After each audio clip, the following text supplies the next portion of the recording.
The conflict that erupted across Europe during the 1940s was fundamentally a contest over resources, as much as it was a confrontation of ideologies and military forces. German soldiers came to understand this reality painfully when they realized from the very beginning that fuel was essential for modern mechanized warfare. Without oil, tanks transformed into mere steel coffins, aircraft became nothing more than stationary wrecks, and trucks remained unused, reducing once powerful formations to little more than infantry units. From the initial campaigns in Poland and France, German commanders were already cautious about their country's limited oil reserves. By the time the war extended eastward into the expansive territories of the Soviet Union, the weaknesses in their logistical framework were evident. What German soldiers had yet to comprehend, however, was that their adversaries across the Atlantic, the United States, held fuel reserves so extensive and industrial capabilities so vast that the notion of running out of fuel seemed absurd. The German army, despite its strength, was born into a context of scarcity. Even in the 1930s, prior to the onset of open conflict, the Nazi leadership was keenly aware that Germany did not possess adequate petroleum resources. The Reich relied heavily on imports from Romania and the Soviet Union, but these sources were susceptible to political changes and eventual takeover. Ordinary soldiers at the front would later share how fuel rations influenced every maneuver. Entire panzer divisions were occasionally instructed to stop because the anticipated gasoline convoys had not arrived. A battalion might be assigned the task of capturing a city only to remain inactive, while higher command deliberated on whether they could allocate the fuel for the assault. This persistent threat of scarcity became a defining aspect of the German troops' experience. They learned to assess not only distance and enemy strength, but also whether there would be sufficient gasoline to return home. In contrast, the industrial landscape of America seemed almost surreal. As Germany endeavored to produce fuel from coal and sought new oil reserves in territories it had conquered, the United States had already established itself as the foremost oil producer in the world. Texas, Oklahoma, and California were extracting millions of barrels monthly, with refineries converting crude oil into high-octane gasoline at a scale that was beyond the imagination of most Europeans. German propaganda sought to diminish this truth, portraying America as decadent and ill-prepared. However, the soldiers on the front lines, pilots confronting relentless waves of American bombers and tank crews being pushed back by what seemed like an unending flow of Shermans, could not disregard the evidence before them. The Americans possessed fuel in abundance. This shortage significantly influenced every German operation in the North African desert. Rommel's Africa Corps became renowned for their audacious tactics, yet their operational capacity was perpetually hampered by a lack of fuel. German troops grimly joked that they were battling more against empty fuel drums than against the British forces. Supply ships dispatched across the Mediterranean were targeted and sunk by Allied navies, leaving tanks immobilized in the sand. At the front, soldiers adapted to siphoning fuel from destroyed vehicles, or rationing it so stringently that trucks could only move under the cover of night.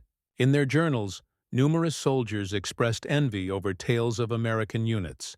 Where jeeps seemed to operate effortlessly, supply trucks roared continuously, and aircraft flew as if the sky itself held an infinite supply. In the vast stretches of the Soviet Union, this disparity became even more evident. German soldiers trudging through mud and snow frequently depended on horse-drawn wagons, a stark reminder of pre-industrial times, while they perused captured American magazines that boasted of mass-produced automobiles and tractors, symbols of mechanized plenty. Soldiers at the front quietly shared among themselves that the true adversary was not solely the Red Army, but also the vast ocean of oil supporting the Allies. Every rumor regarding America's industrial capacity was accompanied by a blend of disbelief and apprehension. Was it truly possible that American soldiers received more gasoline in a single day than a German division might obtain in an entire week? For the German forces, this understanding unfolded gradually. Initial successes in Europe masked the inherent vulnerabilities of their supply chain. However, as the war prolonged, they increasingly felt the stifling effects of fuel deprivation. Officers penned frustrated notes in their reports, urgently requesting additional deliveries that never materialized. Tank crews remained inactive for days, their vehicles rendered ineffective without the vital black liquid. Soldiers lamented the ceaseless bureaucracy that dispensed fuel in meager amounts. Meanwhile, the murmurs grew louder. The Americans would never experience such shortages. Their refineries operated around the clock, and their convoys spanned the oceans protected by fleets too extensive to be halted. Consequently, from the outset of their campaigns, German soldiers found themselves ensnared between aspiration and constraint. They were part of an army that envisioned rapid warfare, yet one that frequently faltered due to empty tanks. Even before they fully confronted America's immense supply network, they recognized they were engaged in a perilous endeavor. The outcome of the war would not solely hinge on ammunition and valor. It would be determined by barrels of oil. In this regard, Germany was already perilously lagging behind. Across the Atlantic, the magnitude of America's oil empire was beyond the comprehension of German soldiers. In Germany, fuel was dispensed with excruciating caution, each barrel meticulously accounted for, each convoy judiciously rationed. In the United States, it appeared as though torrents of oil flowed ceaselessly from the earth. By the early 1940s, America was generating more petroleum than the rest of the world combined.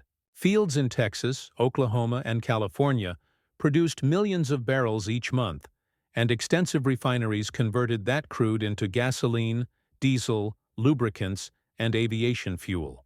German soldiers, who had become accustomed to shortages and improvisation, could hardly believe the figures when they were finally disclosed to them after their capture or through rumors on the front lines.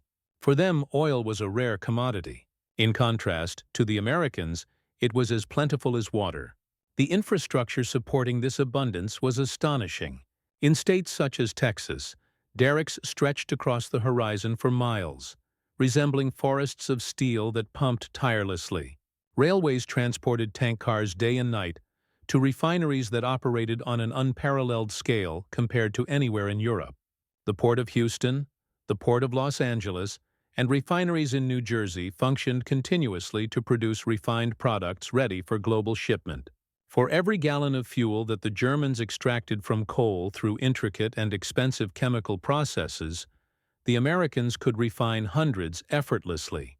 The war, in essence, was already skewed by this disparity, even if the soldiers at the front did not yet fully comprehend its ramifications. German military strategists had always recognized this vulnerability. The fixation on the Caucasus oil fields in the Soviet Union was not merely a matter of prestige. It stemmed from necessity. Without access to significant reserves, Germany could never sustain a prolonged conflict. The Wehrmacht's campaigns were crafted for short, decisive strikes, precisely because the Reich could not support extended mechanized warfare. Conversely, America flourished in prolonged conflicts. Its reserves and industrial capacity allowed for uninterrupted factory operations, continuous supply of fleets with endless fuel, and ensured that every newly raised division could be fully motorized. For German soldiers accustomed to seeing their trucks remain idle, this was an unimaginable luxury. Tales spread rapidly among the troops. German prisoners of war captured in North Africa and later interrogated by Allied officers frequently expressed astonishment at what they witnessed in American supply depots. Barrels stacked as far as the eye could see, convoys of tank trucks idling with their engines running, aircraft hangars equipped with substantial storage tanks supplying lines of bombers. One prisoner recalled that it appeared as if every American vehicle consumed gasoline as if it were free. Another remarked bitterly that his unit had been instructed to ration fuel so stringently that even heating stoves had to be turned off while the Americans casually drove their jeeps around the camp merely to get coffee. For German soldiers accustomed to valuing fuel more than food, this reckless surplus was astonishing. The refineries themselves became targets of German propaganda. Newspapers and radio broadcasts condemned America's indulgent oil dependency, asserting that such extravagance could not endure. However, soldiers at the front, particularly those who faced American forces in Italy and France, understood the reality.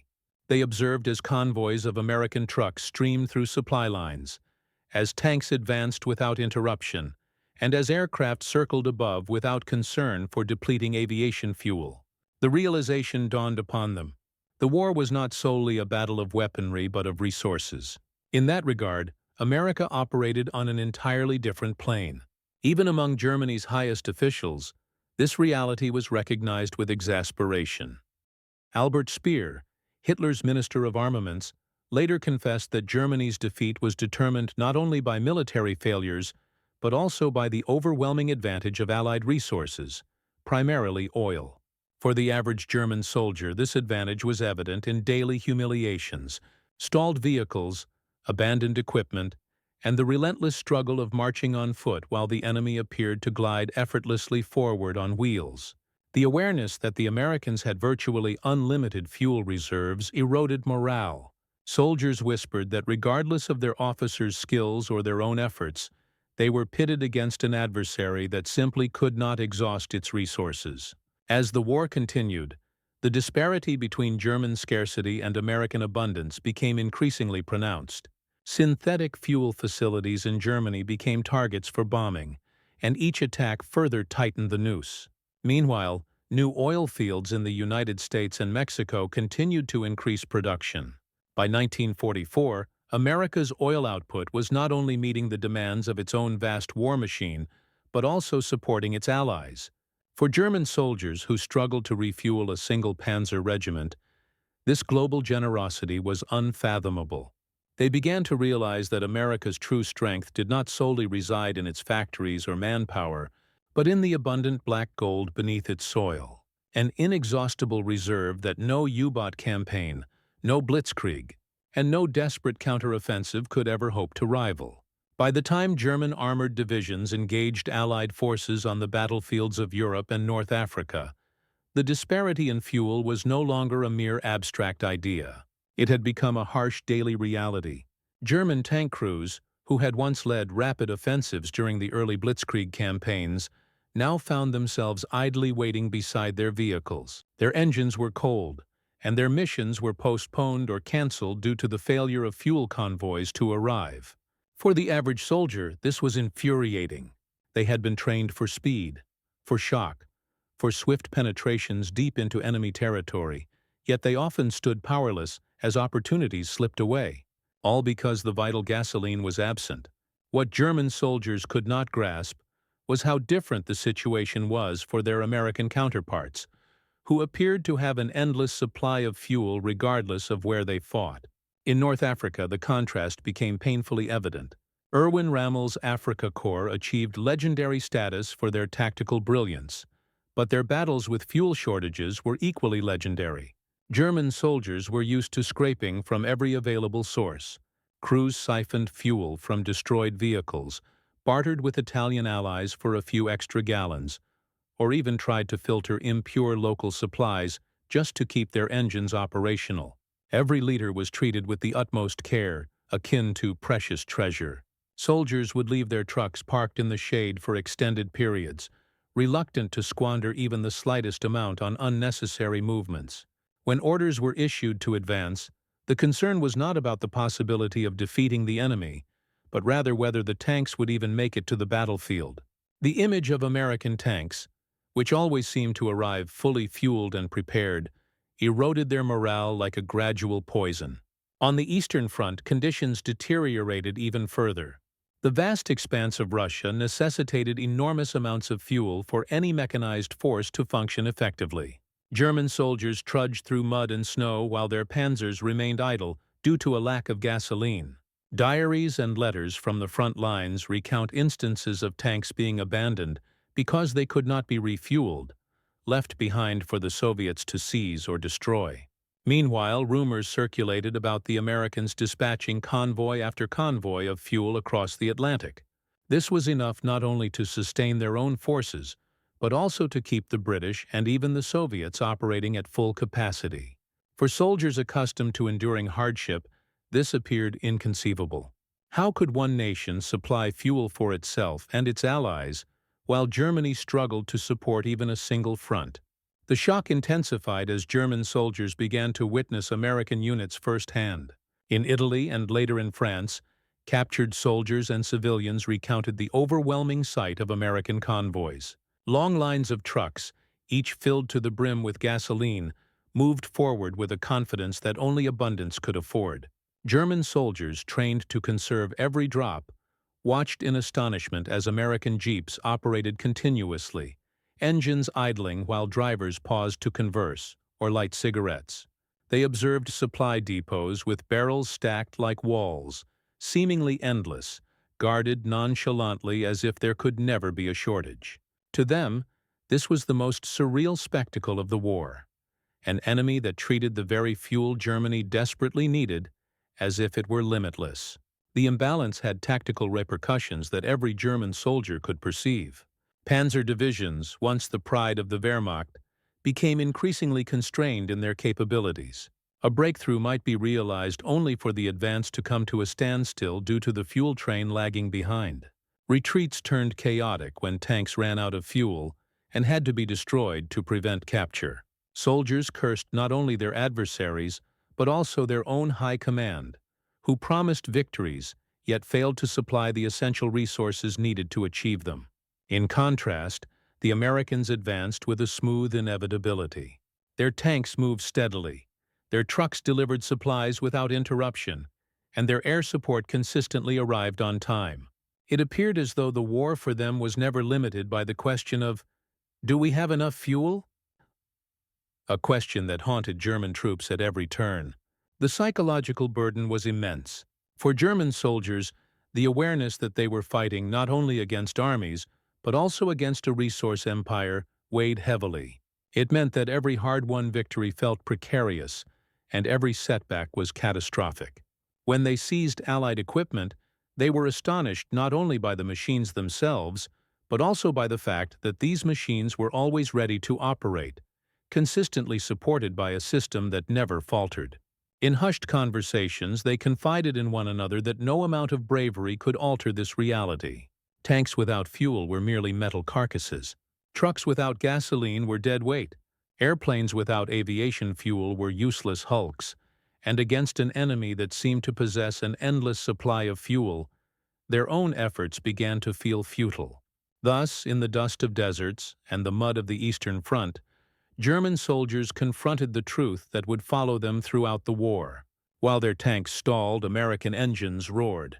And for men who had once believed their mechanized power was invincible, the realization that fuel scarcity could defeat them more thoroughly than enemy bullets was a lesson they would never forget. As the war progressed into its mid-years, German soldiers started to comprehend the magnitude and durability of America's fuel convoys, the vital channels that transported black gold across the seas. Initially, there had been optimism within the Reich that U-boats patrolling the Atlantic would cut those lifelines. German submariners proudly claimed victory in the tonnage war, asserting that every Allied ship sunk would starve Britain and drain American resources. However, the reality that gradually became apparent to ordinary German soldiers was starkly different. For every tanker that was sunk, it appeared that 2 more successfully reached their destination. Convoys spanned the Atlantic in vast formations, protected by destroyers, cruisers, and eventually escort carriers.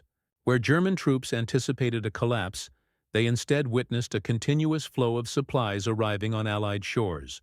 For a soldier enduring the cold in Russia or stranded in the deserts of Tunisia, the notion of oil tankers perpetually arriving in Britain or North Africa was almost unfathomable. Nevertheless, the reports trickled down. American engineers had constructed pipelines beneath the English Channel, guaranteeing that once D-Day arrived, gasoline could flow directly into France. Soldiers, who had been instructed to siphon fuel from damaged tanks, were told, almost derisively, that the Americans could afford to lay entire underwater fuel lines as casually as one might unroll a garden hose. The disparity was excruciating and disheartening. Germany struggled for every liter. America appeared to summon oceans of it. The convoys were not only remarkable in their scale, but also in their dependability. German soldiers were accustomed to waiting days or weeks for supplies to reach them. They became resentful when fuel ran out at critical junctures, leaving tanks silent and exposed. In contrast, Allied convoys powered by America's industrial might ensured that their armies almost never faced such immobilization. Captured German officers confessed after the war that they were astonished by the consistency of American logistics as experienced by them. The continuous flow of fuel was as frightening as any weapon. A tank could be obliterated, a plane could be downed, yet America's convoys resembled an unstoppable tide, relentless and unending. For numerous German soldiers, the first tangible evidence of this reality emerged during the Italian campaign. They observed convoys arriving at Naples, Salerno, and Anzio, delivering not only arms and personnel, but also a vast supply of fuel. The image of tankers unloading barrels in organized stacks and trucks arranged in infinite lines was etched in their memories. German defenders in Italy fought valiantly, yet they could not overlook the fact that their adversaries' machinery never appeared to falter. Each American advance was supported by fuel convoys so dependable that entire offensives were initiated without a moment's pause. German troops, who had to carefully consider each liter of gasoline before moving any vehicle, came to the realization that they were up against an opponent for whom fuel was a trivial matter. U-boat crews persisted in sinking ships, but Allied advancements in technology such as radar, sonar, and aerial patrols gradually diminished the threat. German soldiers, consuming propaganda that asserted Britain would soon crumble due to supply shortages, became disillusioned when they witnessed the contrary unfolding. American fuel not only sustained Britain, but also empowered it to retaliate. Soldiers whispered that their leaders had misjudged America's capacity to conduct a global war. "They construct ships faster than we can destroy them," one infantryman noted in his diary. The harsh reality was indisputable. German attempts to starve their adversary had failed, while their own shortages intensified. By 1944, when Allied forces invaded the beaches of Normandy, German soldiers confronting the assault faced a new and daunting reality. Behind the tanks and aircraft that landed in France lay logistical networks of unparalleled strength. The Red Ball Express, a vast American trucking initiative, transported gasoline from the beaches to the front lines in an unceasing flow of vehicles. German defenders, already in a weakened state, could only observe as the Allies inundated Europe with fuel, as if the continent had transformed into yet another American oil field. The impact was significant. They had dedicated years to rationing every single drop, while their adversaries could literally cover the roads with gasoline. The convoys of this black gold traversing oceans and continents symbolized the very essence of America's war machinery. Although German soldiers may have displayed great courage, mere bravery could not replenish their empty fuel tanks. In the face of unending convoys, their own efforts appeared insignificant and futile. They came to understand that even if they succeeded in annihilating enemy units during combat, more would inevitably arrive, fully fueled, adequately supplied, and prepared to engage. Thus, while propaganda proclaimed that victory was imminent, the soldiers themselves recognized that as long as America's convoys continued to flow, the outcome had already been determined. For German soldiers, one of the most disheartening realizations of the war emerged from the skies. They had been instructed that air power was only decisive when employed with precision and timing. However, for the Americans, it seemed that air power faced no limitations whatsoever. Endless formations of bombers traversed the skies, so extensive that they obscured the sun. Squadrons of fighters swept over battlefields in relentless waves, attacking repeatedly as if they could never exhaust the fuel that sustained their engines. German soldiers huddled in trenches or operating flak guns often murmured in disbelief, "How could the Americans sustain their aircraft in the air so persistently?"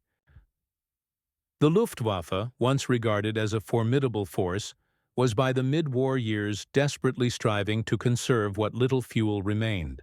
Pilots frequently underwent minimal training before being thrust into combat, with their flight hours curtailed to conserve gasoline. Veteran pilots expressed their concerns about their inability to maintain their skills due to insufficient practice, while recruits were often unfamiliar with operating their aircraft before being thrust into dogfights. On the ground, German soldiers witnessed the repercussions.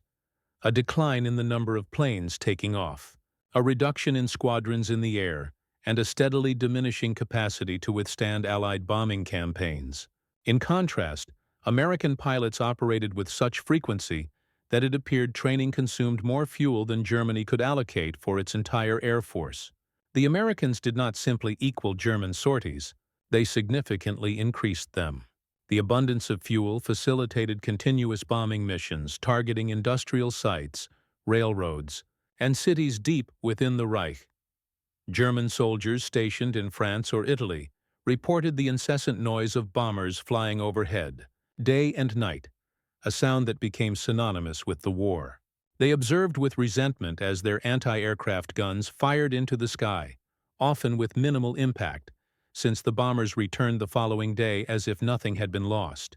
To the ground troops, it felt as though America had an endless fleet of aircraft, each supported by vast supplies of fuel that Germany could never hope to rival. On the front lines, where American fighter-bombers roamed, German soldiers began to fear the unmistakable roar of their engines. The Jabos, as they referred to them, targeted convoys, trains, and even individual soldiers whenever movement was detected. German reports recount units attempting to march only at night, seeking refuge under trees during the day, as moving in daylight was tantamount to inviting certain death. They lamented the fact that these aircraft appeared to fly without interruption, circling above from dawn until dusk. What they did not fully grasp, but gradually came to understand, was that American logistical systems guaranteed the absence of fuel shortages. While German pilots faced severe rationing, American pilots enjoyed a surplus of fuel, enabling them to dominate the skies. Perhaps the most astonishing discovery for captured German soldiers was the realization of the vast scale of American aviation fuel production. By 1944, the United States was not only refining sufficient gasoline for its extensive fleets of bombers and fighters, but was also supplying aviation fuel to the British and even the Soviets. German prisoners expressed incredulity when presented with reports, indicating that Allied pilots trained for hundreds of hours prior to engaging in combat. "We could not even dream of such waste," one Luftwaffe prisoner confessed. To German soldiers on the ground, this clarified everything. The relentless nature of American air power, the continuous flights that loomed over them, and the overwhelming sense that the skies had been irrevocably lost. The psychological ramifications of this dominance cannot be overstated. German infantrymen became fatigued, demoralized, and even resigned to their fate. They understood that regardless of how fiercely they fought on the ground, their movements could be detected and obliterated from above. The thunder of Allied aircraft became synonymous with defeat. For those who had once held faith in German technological superiority, it was a source of humiliation to acknowledge that their adversaries could maintain such unyielding pressure. This knowledge rapidly disseminated through the ranks. The Americans possessed an oil empire supporting them, and that empire had granted them control of the skies. By the war's final years, German soldiers ceased to inquire whether an air raid was imminent, but rather only when it would occur. The skies were dominated by the Allies, and the explanation was straightforward. While German pilots remained grounded due to a lack of fuel, the Americans consumed barrels without reservation. This disparity sealed the fate of countless German soldiers who came to realize that in modern warfare, mastery of the skies was not solely about aircraft. It was fundamentally about the fuel that enabled them to remain airborne. When German soldiers were ultimately captured, many found themselves in camps scattered across North Africa, Britain, and later the United States. It was in these locations, far removed from the front lines, that the most startling truths regarding America's fuel abundance came to light. Soldiers accustomed to conserving every drop of gasoline, who had engaged in battles hindered by empty fuel tanks, now watched as American soldiers treated fuel as if it were as inconsequential as water. For the Germans, this was not only surprising but nearly unfathomable. In prisoner camps situated on American territory, German detainees were astonished by the daily practices they observed. Trucks continuously thundered through the camps, sometimes transporting supplies over only short distances, with their engines idling for hours on end. Guards nonchalantly drove jeeps from one side of a compound to the other, even when walking would have been sufficient. German soldiers exchanged whispers of disbelief.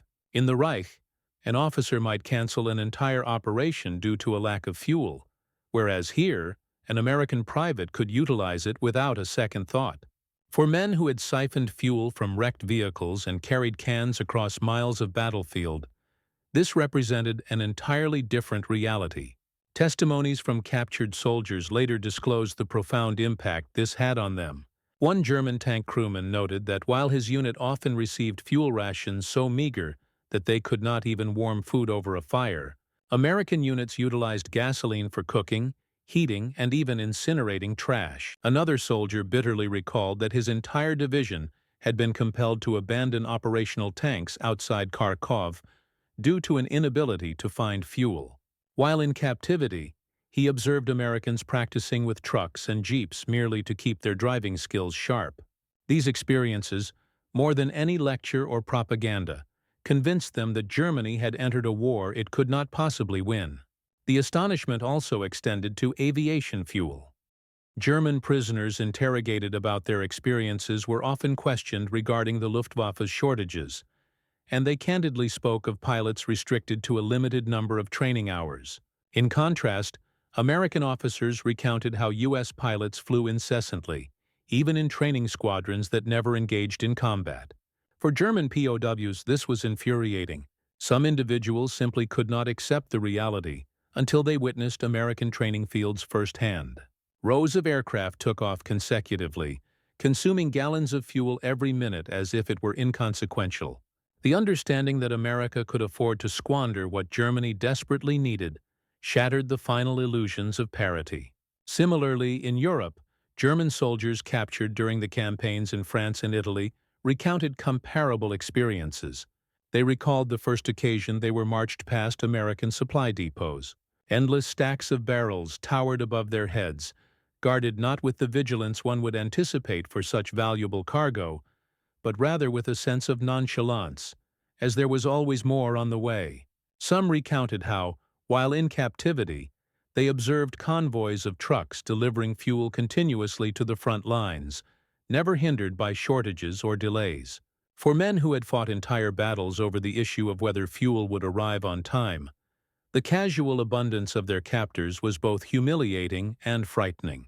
Even more disheartening was the realization that American soldiers enjoyed lives filled with petroleum products in every conceivable form. Motorized kitchens, mobile hospitals, and even showers and laundry facilities all operated with fuel that Germans could hardly fathom having at the front. A captured infantryman later reflected that he realized while sitting in a camp that they were not truly fighting against men, but against oil itself. To him, the war had always been skewed, because one side never had to consider fuel while the other was preoccupied with it.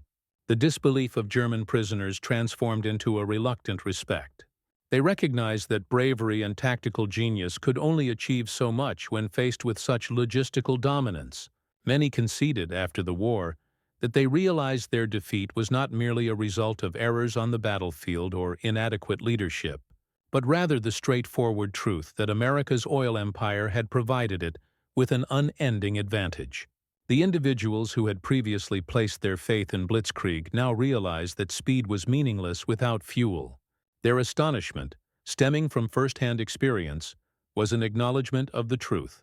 The United States engaged in a mechanized conflict sustained by fuel reserves so extensive that no European army could ever aspire to rival them. As the war progressed, the magnitude of American logistics became evident not only in the air and at sea, but also in the remarkable mechanization of their ground forces. German soldiers who frequently advanced on sore feet or remained behind horse-drawn carts were taken aback by the sight of unending lines of American trucks, jeeps, and half-tracks extending to the horizon. The disparity was impossible to overlook. For every horse pulling a German supply wagon, there appeared to be a dozen American trucks speeding by, fueled without restraint, delivering food, ammunition, and fuel directly to the front lines. For Germans accustomed to conserving every drop, the motorized behemoth of the United States was both an eye-opener and a nightmare combined. German divisions often seemed modern on paper, boasting armored units and mechanized infantry, yet in reality, their logistics were painfully antiquated. Horses continued to serve as the foundation of supply transport, a reality that astonished German soldiers when juxtaposed with the polished propaganda posters of the Reich. Correspondence from the front lines humorously recounts how elite divisions marched alongside animals, as if the conflict were being waged across two different centuries. Soldiers lamented the relentless mud that hindered wagons, the fatigue of animals collapsing under heavy burdens, and the frustration of witnessing chances for swift advancement squandered due to supplies failing to arrive promptly. To then receive reports of Americans mobilizing entire armies within days, with forces entirely transported by motor vehicles, was both degrading and disheartening. The Red Ball Express in France exemplified this disparity. German soldiers who encountered it recounted witnessing endless streams of American trucks transporting supplies from the beaches of Normandy to the swiftly advancing front lines. The operation facilitated the movement of hundreds of thousands of gallons of gasoline daily, guaranteeing that tanks and aircraft never faltered due to fuel shortages. German units, hindered by their own supply deficiencies, were astonished by the efficiency and rapidity with which the Americans maintained their momentum. Prisoners taken during the breakout from Normandy expressed their amazement at how American supply lines operated with clockwork precision. To them, it appeared less like warfare and more akin to an industrial machine in operation, one that could not be halted by any tactical ingenuity on the battlefield. The psychological impact of this motorized abundance was profound. German soldiers recognized that their own mobility, once pivotal to the blitzkrieg strategy, had been severely compromised by shortages. Tank divisions were frequently relegated to supporting infantry roles, while motorized units found themselves immobilized. Soldiers bitterly joked that their boots, rather than their engines, would determine the outcome of the war. However, this humor could not conceal their despair. Faced with an adversary capable of transporting supplies across entire continents in mere days, their dependence on animal power felt archaic. Even the sight of jeeps, small, nimble vehicles utilized by American officers and scouts, evoked envy, as they seemed to be ubiquitous, zipping across battlefields with seemingly endless supplies of gasoline. Captured documents further corroborated these sentiments. German intelligence officers analyzing American logistics were taken aback by the efficiency of petroleum distribution. Pipelines, portable pumps, and storage depots ensured that fuel flowed like lifeblood through the Allied forces. Soldiers at the front would later concede that they had underestimated the significance of such systems, having believed early in the conflict that courage, discipline, and superior tactics could compensate for their shortages. However, by 1944, as American forces advanced through France at a pace quicker than the German army could retreat, the reality became indisputable. The abundance of fuel transported by mechanized convoys had emerged as a weapon as crucial as any tank or artillery. The sight of this surplus frequently undermined morale. German units that attempted counteroffensives found themselves immobilized when fuel ran out during operations, compelling them to leave behind essential equipment. In contrast, American counterattacks were executed rapidly, supported by seemingly endless convoys. Soldiers remarked that they were not battling against fellow soldiers, but rather against machines that never ceased to operate, machines powered by vast reserves of oil. This realization was a bitter one. No level of tactical expertise could outpace an army that was perpetually advancing, consistently supplied, and always prepared. By the later phases of the war, as the German front crumbled on both the eastern and western fronts, soldiers recognized that their failure to compete with America's mechanized strength had sealed their fate. The haunting image of unending convoys of trucks and jeeps became a lasting symbol of the enemy's dominance in their memories. While they struggled to pull wagons through mud, the Americans advanced smoothly on a path paved with gasoline. In this stark contrast, many Germans perceived the inevitability of their defeat clearly before them. As the war drew to a close, the final realization struck German soldiers with overwhelming clarity. America's boundless fuel supplies had been the unseen force behind every defeat they endured. What had once been murmured in disbelief among the ranks, rumors of convoys extending beyond the horizon, of refineries that operated without interruption, of bombers arriving in relentless waves, was now acknowledged as an undeniable reality. The Reich had staked its hopes on speed, surprise, and audacity to compensate for its shortages, but those attributes had their limits when faced with an adversary possessing vast reserves of oil. The outcome had been determined long before the first American soldier discharged a weapon. Soldiers retreating through France and Belgium following the collapse of 1944 felt this reality deeply. Their tanks were left abandoned along the roads, their engines empty, and their remains burned to avoid capture.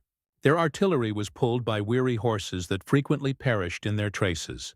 Their supply lines, stretched thin and broken, provided nothing but meager rations of fuel that never arrived promptly. In stark contrast, American forces advanced with alarming speed, their Sherman tanks never pausing for lack of gasoline, their convoys occupying the roads in a continuous flow.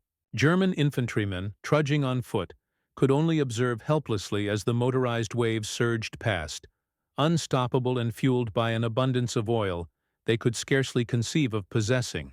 In the skies above Germany, the lesson was even harsher. Cities turned to ruins by American bombers stood as testament to an air campaign sustained by fuel supplies so immense that sorties never ceased. Day after day, the formations returned, their numbers seemingly undiminished. German soldiers operating flak batteries understood that even if they managed to shoot down a few, replacements would arrive effortlessly. They spoke with bitterness of battling a hydra. Cut off one head, and two more would emerge, each sustained by the same inexhaustible lifeblood. Every raid served as a reminder that their own Luftwaffe, crippled by fuel shortages, could no longer rise to confront the enemy with any significant strength. The collapse of the Eastern Front echoed this narrative. German panzer divisions, once the dread of Europe, were reduced to functioning as static strongholds due to their vehicles lacking fuel for movement. Soldiers remembered the humiliation of destroying their own tanks rather than allowing them to fall into Soviet hands. Machines rendered ineffective not by enemy fire, but by empty fuel tanks. Simultaneously, American-supported Red Army units advanced unceasingly. Their trucks and aircraft were fueled by the very convoys that Germany had failed to disrupt. For German soldiers, it became evident that oil, rather than mere manpower, had emerged as the pivotal element of the war. In prisoner of war camps following Germany's capitulation, soldiers candidly discussed this realization. They confessed, sometimes with a touch of bitter humor, that the war was not lost in Stalingrad or Normandy, but rather in the oil fields of Texas, California, and Oklahoma. One captured officer proclaimed, "We fought against gasoline itself, and gasoline is unbeatable." Diaries retrieved from the final days of the Reich reflected this sentiment. The writings focused not on the bravery of the enemy, but on their resources. They recognized that courage, discipline, and sacrifice had been undermined not only by greater numbers, but also by the relentless supply of fuel that powered every American weapon. For German soldiers, this insight was both devastating and oddly liberating. It provided them with a rationale for why their sacrifices had been futile, why no tactical brilliance or fierce combat could alter the course of events. They had fought valiantly, often until the very end, but they were up against an adversary sustained by resources beyond their comprehension. To them, it felt as if the United States had conducted warfare not just with soldiers and machinery, but with vast rivers of oil that no blockade, campaign, or desperate counteroffensive could ever deplete.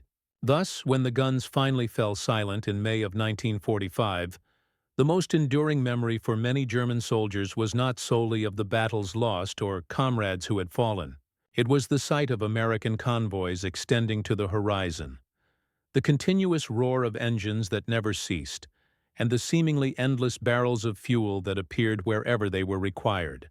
In those images, they recognized the true nature of their defeat. Oil had served as the silent weapon, and through its abundance, America had defeated the Reich as decisively as any army on the battlefield.